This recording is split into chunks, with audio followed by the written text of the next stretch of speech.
Um, Dennis, welcome back to my podcast or the podcast or a podcast. Um, we were just talking a moment ago, and there's definitely some things that I find that we could beneficially talk about today. Um, but just as a beginner's thought, it's the beginning of the new year. Um, what's currently on your mind? What do you have anything new or different that you plan on doing or shifting into going into the new year? Like, what's your New Year's resolution? I know that nowadays that's taboo. Like, you should be saying that now. It used to be a popular thing. I have to be honest with you. My father, every New Year's, and by the way, that's my birthday. Oh, is that right? Yeah. In case you didn't know why you celebrate, now you do. Only for this. And my dad used to always say, "Yeah, what are your New Year resolutions?" And I absolutely dreaded it. I was like, "Oh, please," because conceptually, like, every day I should be starting out saying, "Okay, what am I going to do different today in order to move forward in the direction that I want?" Right. Right. So I think in that respect, on the business side, I have a colleague that I'm working with who is really excited about what CashMap can do for both individuals, but we're also making it for business application. Okay. And so, we've got some a couple of really exciting scenarios in which, we're talking about somebody with a business with a debt of over 1.26 million. Okay. And it was a golf course. And at the end of 12 years, because of their strong, it's kind of a cyclical cash, but we're able to bring it all the way down to $270,000 and save them about $890,000 in interest. Wow. And so what's really exciting about that for me is that business owners tend to be very focused on cash flow. Okay. So some of the concepts that I really want individuals to understand, business owners definitely do. And so I am looking at that exciting new year in which to be able to kind of balance both. And the big thing that I want for people to understand. Most people don't know about your CashMap business. Before you go too far into it, explain it in a nutshell before you go too far. Sure. Yeah. What CashMap does, and I would call it cash flow engineering, in which we teach people how to keep their money working for them 24/7. And as long as they're making more than they're spending and they have virtually any kind of debt, we're able, just by making changes in the timing of their spending and what they do with their money when it comes in, to dramatically reduce the amount of interest that they pay. Yeah. And in effect, what we're doing is refinancing the debt in small little chunks at an effective rate that's less than 2%. So imagine getting rid of a debt in 1/3 to 1.5 the time, getting it paid off without changing your spending. Yeah, tax season's coming up. People are going to be getting their tax returns, and I would imagine a lot of people could benefit from investing in the service to help them straighten out their finances going into 2026. So definitely, definitely like promoting stuff like this, because especially African American community, we need stuff like this. Well, you just hit on a really sensitive spot for me. People need to remember, you don't want a big tax refund. Never, never, never, never, never. Never. And you know why? Yeah, elaborate. The government's using my money instead of me using my money. Right. So 100%. I actually prefer to pay a little to the government. Yeah. because that means I've been using their money Right. Right. for the bulk of the year. How does one how do you do that in your tax forms? Do you do anything? Do you do Well, something? there's an actual IRS website in which it enables you to calculate the taxes that you're going to owe based upon your income that you've Mm-hmm. been paid and the taxes that you've already paid to date. So you Mm. can go onto this website and plug in your numbers, and it'll tell you, oh, you should be having so much withholdings in order to end up with zero. And you literally, let's say somebody's getting a bonus. Well, you can Mm-hmm. plug the bonus in, increase your withholding. Once the bonus is gone, drop it back. So then, what does that look like on your like the initial W-2 sign up or whatever? How do you what do you say to what do you complete on there to not use your? I'm so Well, naive. you would This go to is. your employer, Mm-hmm. and fill out a W-4, an updated W-4, and that's what the Okay. employer uses to Mm-hmm. decide how many deductions as far as taking taxes out of someone's paycheck. Oh.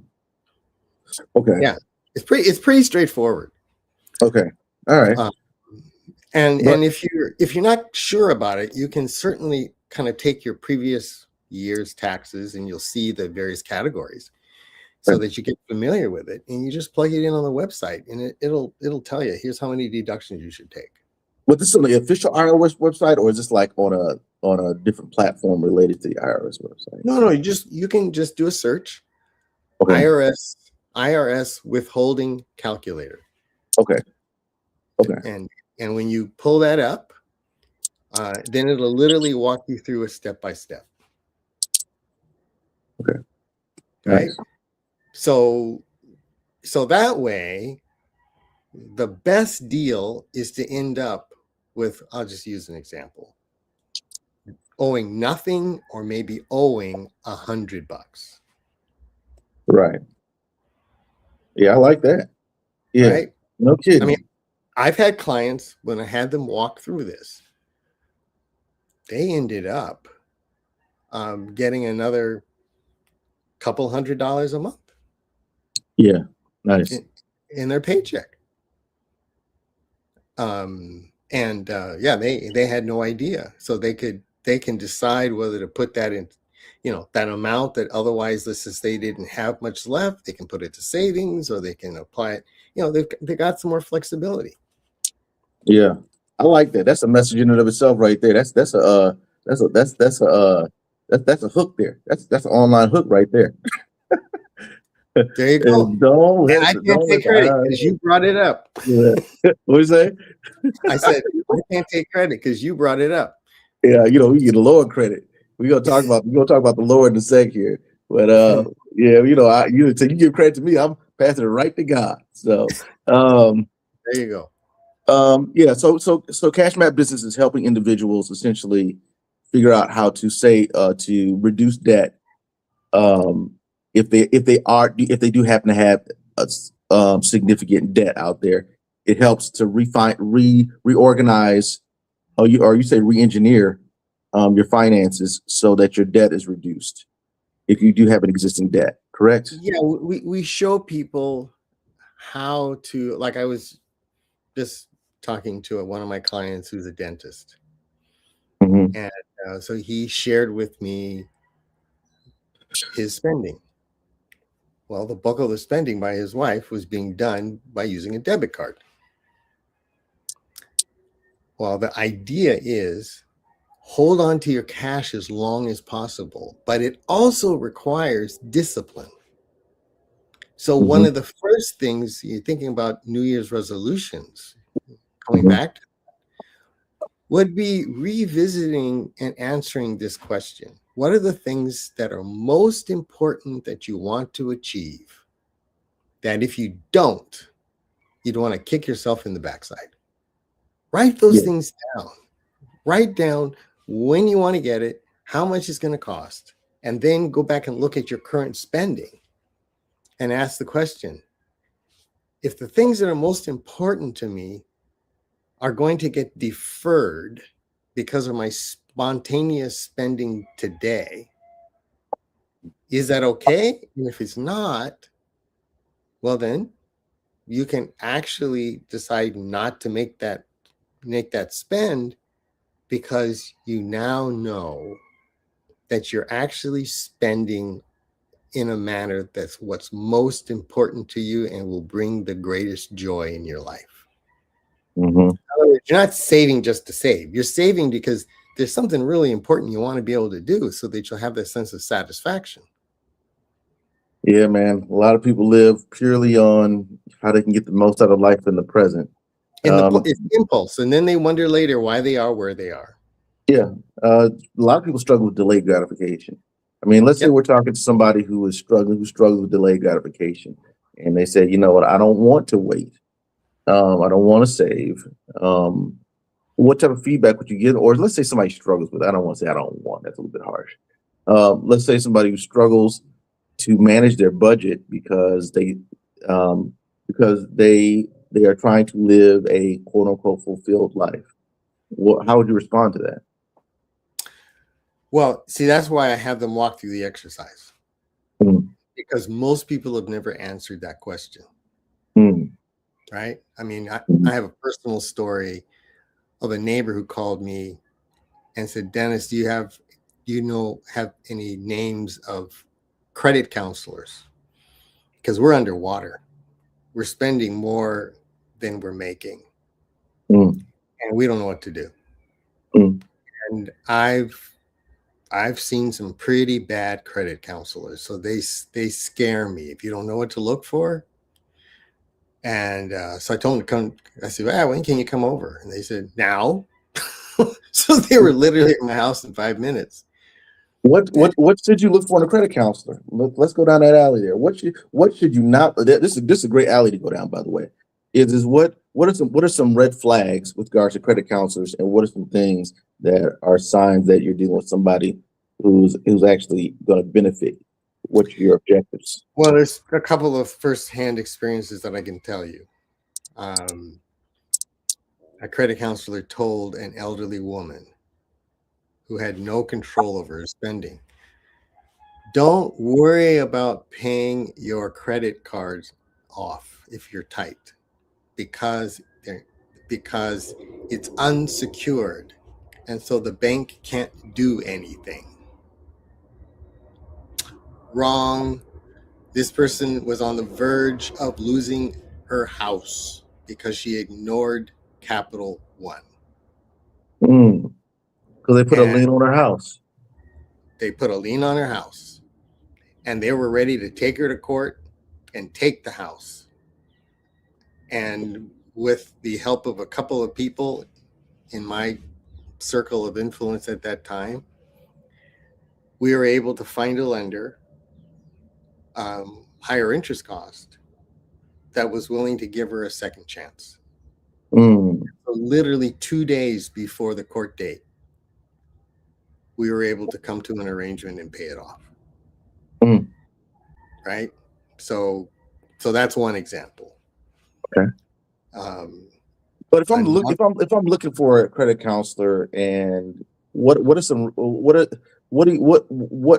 are some distinct things that let me know that this person might is trying to scam me?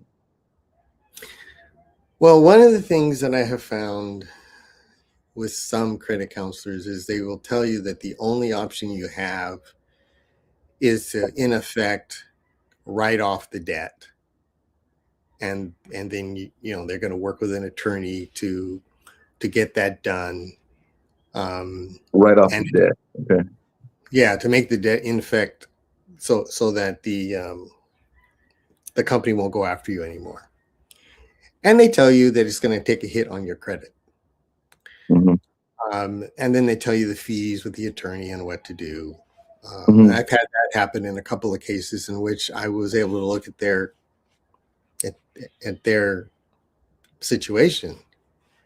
Mm-hmm. And I didn't. And again, this is not my area of what I've spent my time focusing on. It's just things that I've learned over time.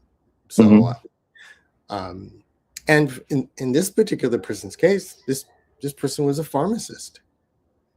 She had many options. She did not have to write everything off. All she needed to do was to kind of consolidate the debt over a longer time frame for like 5 years, so that it took a less chunk out of her paycheck.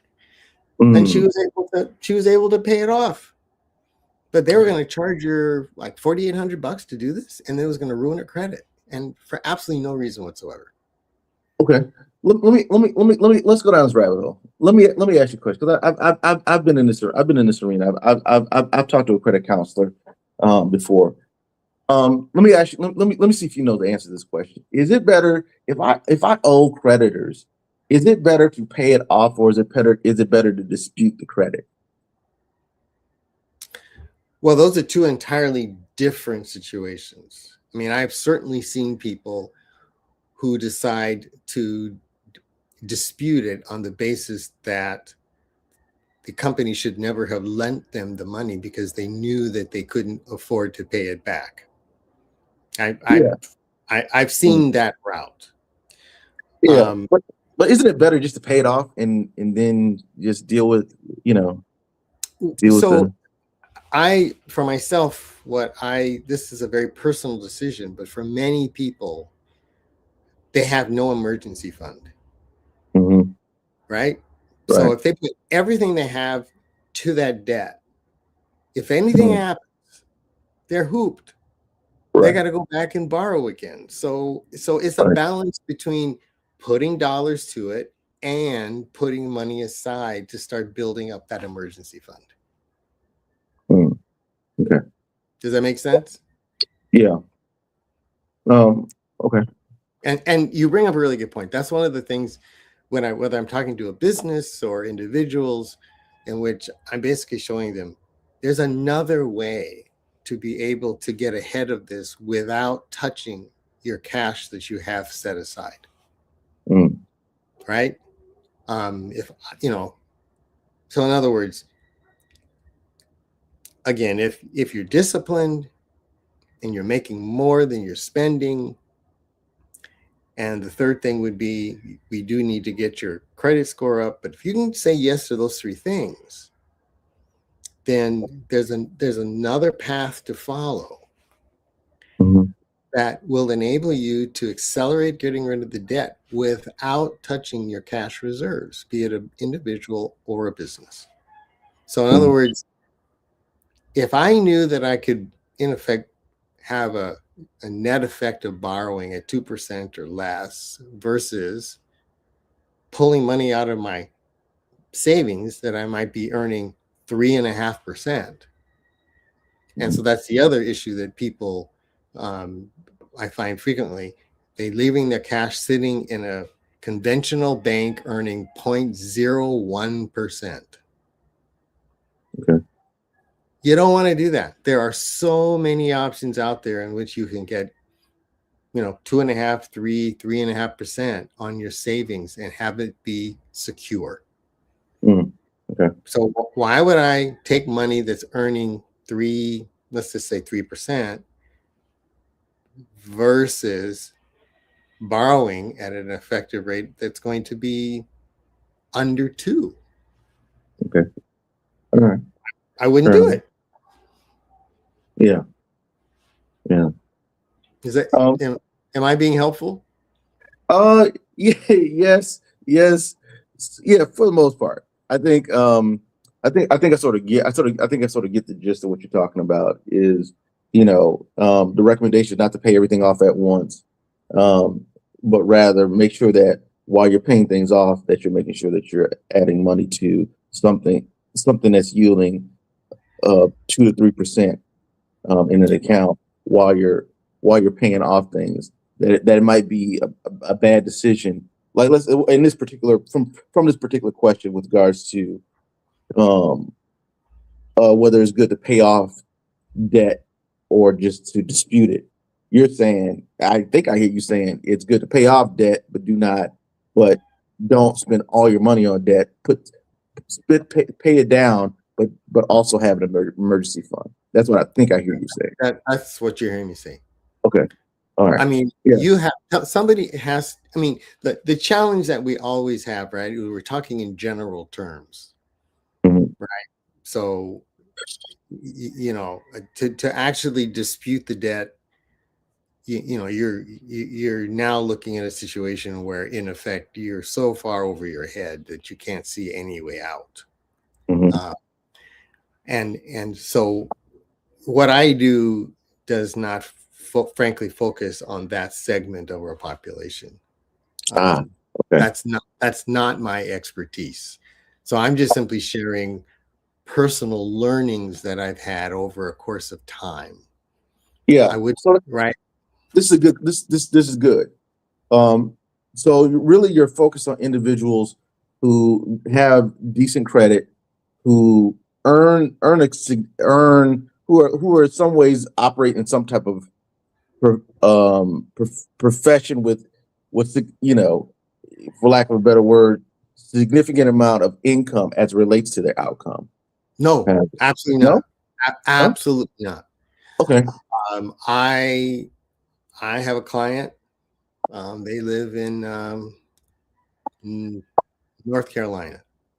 Okay. No, actually, North Carolina or South Carolina. I'm trying to remember which one. Anyway, she's a homeschooling mom, but she is tenacious with watching her dollars. And when their bills are paid at the end of the month, yeah, we're generally looking about $400 to $500 is left. And they have a small line of credit that I've taught them how to use effectively. That's only $7,000. Right. So the issue, and then I can tell you I've had clients that made over $250,000, Mhm. or even 30 grand a month,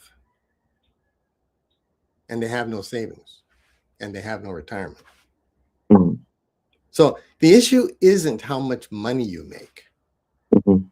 It's the cash management skills that you've developed to Mhm. make the most of the dollars that you have. Yeah. Do you agree with the statement? It's not how much you make; it's how much you keep. Then I would imagine you fall right in line. Totally. Totally. Um, that And is so more. Oh, go ahead. that's much more important. Yeah, you're spot on. Um, that's inevitably what you're trying to help individuals. I mean, do is Well, uh, individuals and businesses. The numbers are just bigger, but it's the same thing. It's the same process. but you don't fit your services are it's, you know, what is the credit score that a person has to have in order to be able to work with your services? Ideally, it should be about 700. 700. So that's pretty good. That's Yeah. yeah. So that individual's already got a decent level of money management. They just have high debt. Like when you talk when you got a 700 credit score, you have a relatively okay. You've been responsible with finances for most of your life, or at least during, you know, at that score. You know, you're really dealing with someone who somehow got a certain you know, who's managed debt, but maybe hasn't managed debt effectively. But at least they have the Well, capacity to manage sometimes, debt. You know what I mean? yeah. Well, I have one client right now, as a matter of fact, where she's very disciplined, Hmm. but her credit score is terrible. Hmm. So when Okay. I asked her what's going on, we found Hmm. out that they weren't the it wasn't being reported accurately on her credit report. So once that got cleaned up, her Hmm. credit score went through the roof. Yeah. So there are Okay. these anomalies, but Hmm. as a general rule, just by having this conversation with someone, it it comes to light really fast. In other Hmm. words, I don't, if somebody's telling me, oh yeah, I'm doing this, I know this, I know that, and I say, wow, you sound really on top of it, and he said, oh, my credit score is 620, something doesn't sound right, Yeah. Yeah. right? That's you need to go see out what the problem is. Now, again, I don't do credit repair, but just after years of talking to people, I can just pick it up really fast. Right? Just by the way they talk about how they manage their money. You know what I mean? Yeah, I get it. I mean, you being a therapist, you know what I'm talking about. After you've talked to counseled so many people. Yeah, you can sniff what actually might be happening without having all the details, right? Yeah, exactly. I get it. I get it. Right? It's kind of the same thing. Yeah. Right. Well, I want to shift gears here a little bit. Part of the interesting story is what you do. And part of the other part of the interesting story is what makes you who you are. We had the opportunity to talk a couple of months ago about your spirituality. That's definitely a strong connect point with me because I try to unashamedly, speak in that vein of spirituality in as many aspects of my life as humanly possible. I find our conversations interesting because we don't have the exact same beliefs. I don't think. I mean, I can gander a little bit that our beliefs are not exact, but I find I find a lot of what you say very inspiring with regards to how you describe what it means to be a believer, or I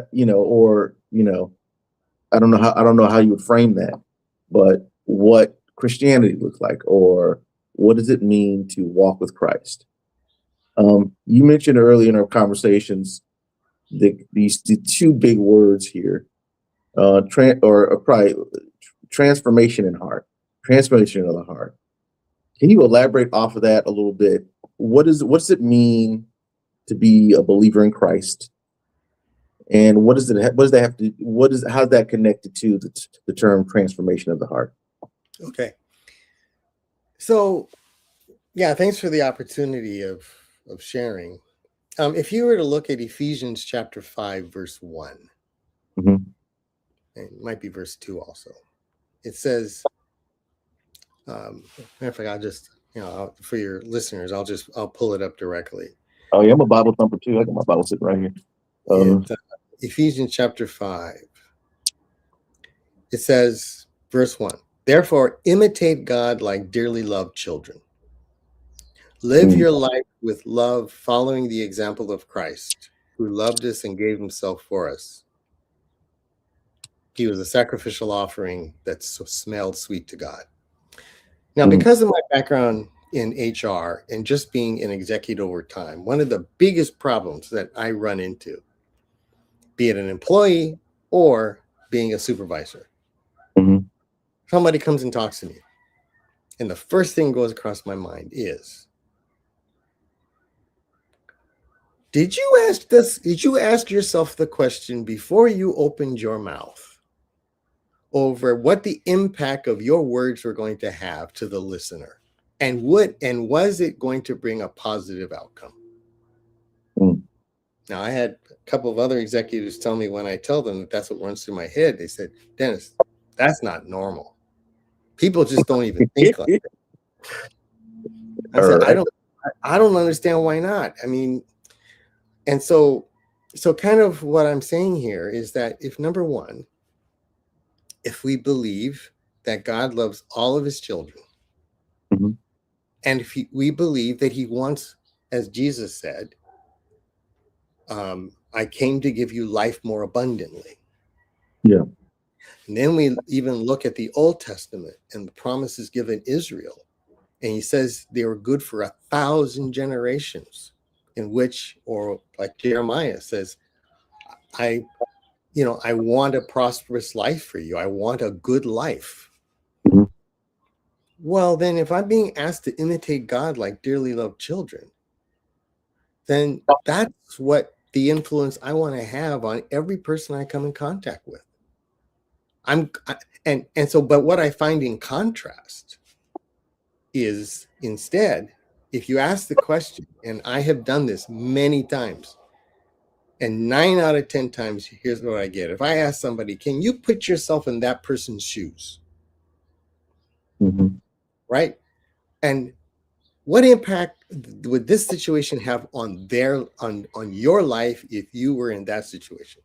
And the response I get back immediately is, can't put myself in their shoes. Not my issue. Can't go there. Yeah. Conversation stops.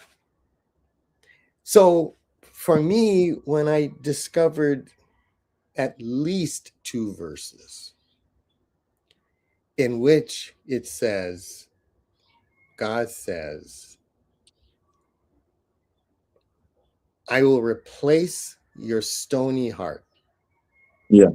I take stony heart to mean a heart with no empathy. Yes. Okay? I'm unable to care or feel for the situation that this person's having. I'm going to do what I want to do so I can get what I want to get. Yeah. And if it hurts you, that's your problem, because I'm only thinking about what I'm going to get. Yeah. Right? And so what I have come to realize is, and again, if you want me to read one of the verses, I can, where it actually says, give me permission. I will transform your heart so that you will love me with all your heart, all your soul, all your mind, and you will follow my statutes. Give me the scripture. Yes. Okay. The first one is in Deuteronomy chapter 30. Okay. Okay.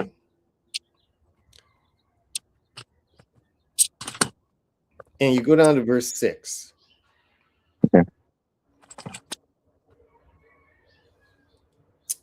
It says, then the Lord your God will circumcise your hearts and the hearts of your descendants so that you love the Lord your God with all your mind and with all your being, in order that you may live. And then verse 8, but you will change and obey the Lord's voice and do all his commandments that I'm commanding you right now. So there's one example. Now, I was talking to one of my Jewish friends and I asked him, huh? I said, I love it. Okay. I said, do you believe in grace? He was really animated. Absolutely not. Moses tells us that the laws that God has given, it's right at hand, that we can do it. It's not hard to keep. Mm-hmm. So I said, oh, well, take a look at this verse. He read it.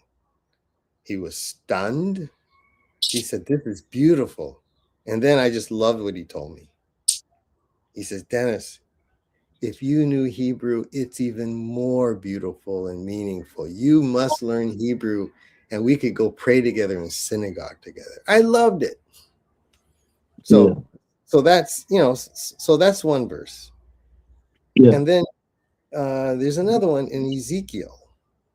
It's chapter 11, where it's virtually saying the same thing in verse 19. And it says, I will give them a single heart, and I will put a new spirit in them.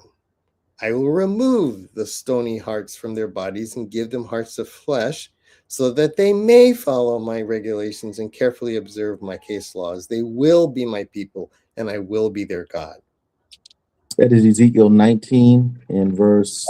No, Ezekiel 11, verse 19 and 20. Now, I take those 2 verses, and then I'm reminded what Jesus said when the Pharisees came and asked him about the law. And he said, the law can be summarized in just 2 things. Loving the Lord thy God with all your heart, all your soul, all your mind, right? He's quoting Moses and what's in the 10 Commandments. And second, loving your neighbor as yourself. Okay. I got a case study. I've got a client. I'm not going to say their names nor disclose the particular details. But we were right in the vein of this. I'll get a mental health plus spiritual counselor, which is not uncommon for me to do if a client chooses to go down that rabbit hole with me. And they were struggling to They were struggling to have a desire for what God wanted for them. Let me put that caseload on you. Let's just brainstorm this a little bit. There's anonymity, so nobody knows who they are. But they were struggling to stay in their heart. It's like, I'm struggling to want what God wants for me, and I have I have a desire to do things that may not be pleasing to God. How do I get this transformation? Again, going back to that word. Can I give you a real life example of someone who's gone through this that just happened to me in the last month? Yes, go for it.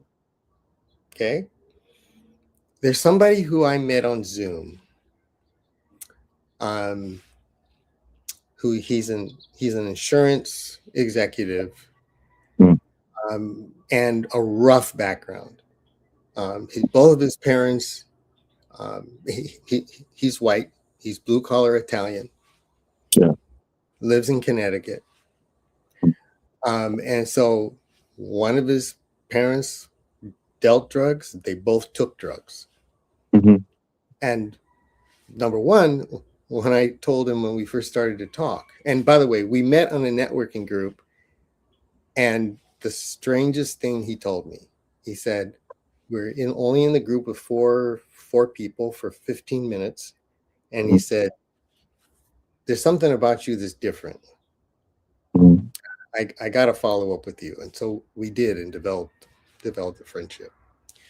But the point being is, he started with a really rough background. And when I told him one day, number one, that God understands that you didn't choose your parents.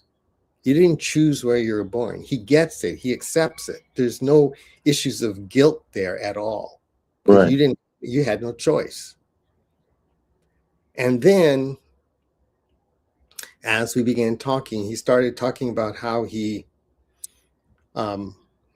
and his wife's relationship were very rocky. But one particular day, we started in the office, and he was showing me some of the renovations they made to his home. He was talking about some of the policies that he'd closed on. It was making over $1 million a year now. Mm-hmm. Then he hops in his Jaguar, continue the Zoom conversation, shares with me how he's bought a Porsche for himself as well as his son. And then he drops the bombshell. He says, my wife's ruined my life. Mm. Thinking to myself, what do you mean your wife's ruined your life? After what you just shared and showed me, your life is not what I would call ruined. And I asked him, did you tell your wife this? He says, yeah, I told her. I said, so then I stopped and I said, well, why did you marry her? He says, well, I didn't really have much of a mom. And there's this simple beauty and naivety about my wife when I met her in high school, and she had a rough background also. And so I was really looking for somebody to cook for me, clean for me, have sex with me, have children, and just have a nice life. So I said, have you tried putting yourself in your wife's shoes? And I asked him earlier, does he have empathy? He said, absolutely not. I said, well, why not? He said, because I had a rough life myself. Everything I got, I was on the streets, and I got it by my own. So if I got it on my own, then you better get it on your own. So no, I have no empathy. And the idea of loving your neighbor as yourself, or putting yourself in somebody else's shoes, actually, that's what it was, putting yourself in somebody else's shoes, that usually means that you're going to take something away from me at my expense. I have no interest in it. So I asked him, take a couple of days and try putting yourself in your wife's shoes. If she was you, if your experience was hers and your experience was her. Well, next week we got back together again. He said, Dennis, I just can't do it. I cannot put myself in her shoes. It struck me like a ton of bricks. And then I said, the beauty of what God does is transformational.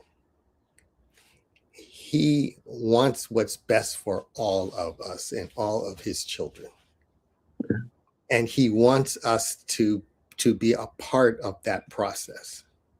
So he's the one who will place the desire in our heart to actually care about people. He's the one who will give us empathy. He, in turn, will also give us the right words for what somebody needs to hear at this point in their life, as well as what we can appropriately do to enrich someone's life. What does that look like to get to that point where God transforms you, though? So that's where I'm coming to. So when he heard that picture made sense to him, and he said, I want that to be my experience, because I've never seen that before. Okay. And so I said, well, that's you just giving him permission. Mm. The next week comes around. He tells me, Dennis, Stephanie and I, we've had it. We're going to get a divorce. We're going to go through mediation. And my comment to him was this: I just ask you one thing, that as you go about speaking with your wife, remember she is a daughter of God who wants the best for her. So if you guys are going to split, do it with that spirit in mind. He says, okay. One more week. He texts me, Dennis, something really big happened. He gets me on the phone. He says, a little over an hour before we're supposed to start the process, she sent me this tender text. And it just touched my heart. I hadn't gotten anything like that from her since high school. I went and told her I appreciated it. She says, well, if you really do, cancel that appointment. Mm. He does. He then said, which blew my mind, he said, Dennis, I could not get your voice out of my head all week long. I kept hearing, treat my wife as if she's a daughter of God who wants the best for her. Mm. He then said, for the first time in my life, I felt empathy for my wife. And I saw what a jerk I was in the way that I spend minimal time, in the way that I speak to her. And I saw myself in a way that I'd never seen it before. Larry, I never had that kind of experience before. And so then the other part he said is, he goes, Dennis, I'm a Trumpster. I don't believe in giving help to anybody. Here you are, a black man who I can tell is a progressive. We don't mix. And yet, I consider you one of the best two friends I have in my life. And I've never met you. That's a beautiful thing. Right? Hey, so man, then the next week rolls around. Kind of thinking, okay, this sounds really good, but what's we start on Zoom. Yeah. And I can't explain this, but this guy looked different. Mm. He had a calmness about him, a chill. Yeah. And the other thing about him was, usually when we're talking, it's every other sentence, F this, F that. Yeah. All of a sudden, it's less. Yeah. I didn't say anything to him. I'm just observing. Yeah. I'd never seen anything like it before. And so then we had Christmas seasons, so we couldn't get together. And I asked, how's it going? It's great. I go, wow. 3 weeks. It's holding. He's a happy man. Yeah. Amen. And all that it was I saw those verses come to life in this guy. I can't tell you how or why. Okay. I just know what I know and see the difference that it's made. And I would argue that this was a contrast. By the way, He doesn't know what church I attend. He doesn't care what church I attend. Right. He just got healed. Yeah. Right. Yeah. I'm just simply caring about him. Right. A fundamental, non-denominational, nothing to do with denomination, nothing to do with doctrinal points, fundamental premise around empathetic relationship between one another, which is the epitome of what you're talking about, right? That's exactly right. Yeah. I mean, it just blew me away. And so then that's where it occurred to me, where you have wherever there's a focus on belief at the expense of people, I love it. It becomes divisive. Like, for example, that's why in America, right, you're told you don't talk politics, you don't talk religion, right? Because you're arguing over belief at the expense of. That's a bar. Right? Look at Islam, the sectarian wars, all over differences of belief at the expense of people. Oh, yeah. I love it. I love it. Oh. It's so simple.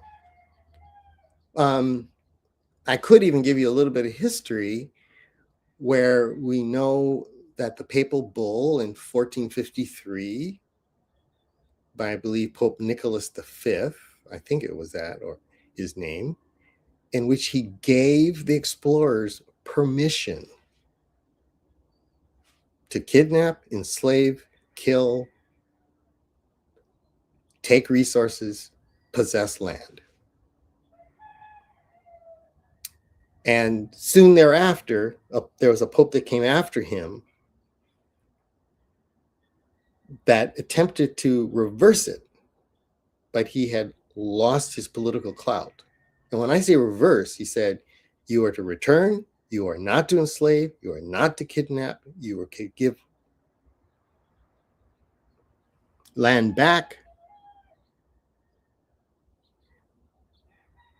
And because he didn't have the political clout, the rulers of the day totally ignored him.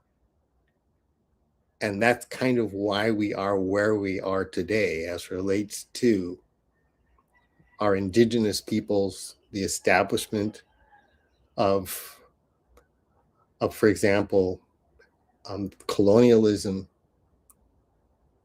And it's just been tragic, all in the name of Christianity.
Dennis? There he is. I'm back in. Oh man, the devil is a lie. As soon as it shut down, my battery went down, and I was like, I said, it went down just as soon as you dropped the mic. I'm gonna tell you something, Dennis. You dropped the mic. The Lord was using you right then and there. That was a bar. That was a bar and a half. I got to repeat that. You said, where are my notes at? Oh my goodness, that was a bar. I got to make sure that I logged that down. You said when your belief, Oh, I'll repeat it. I know just what you mean. When there's a focus on belief at the expense of how we treat people, it creates divisiveness and divides.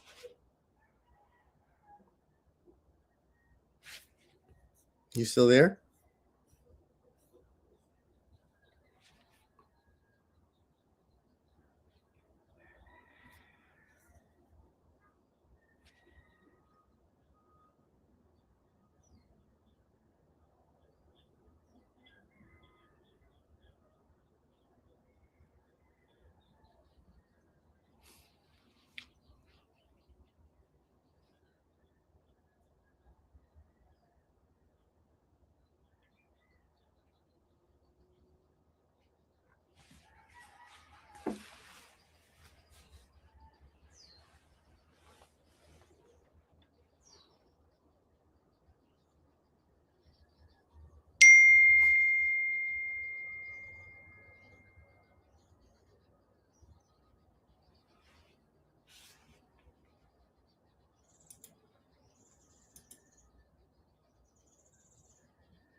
I want to end it right now because I want to preserve the cast here. So give me 1 sec here. Okay.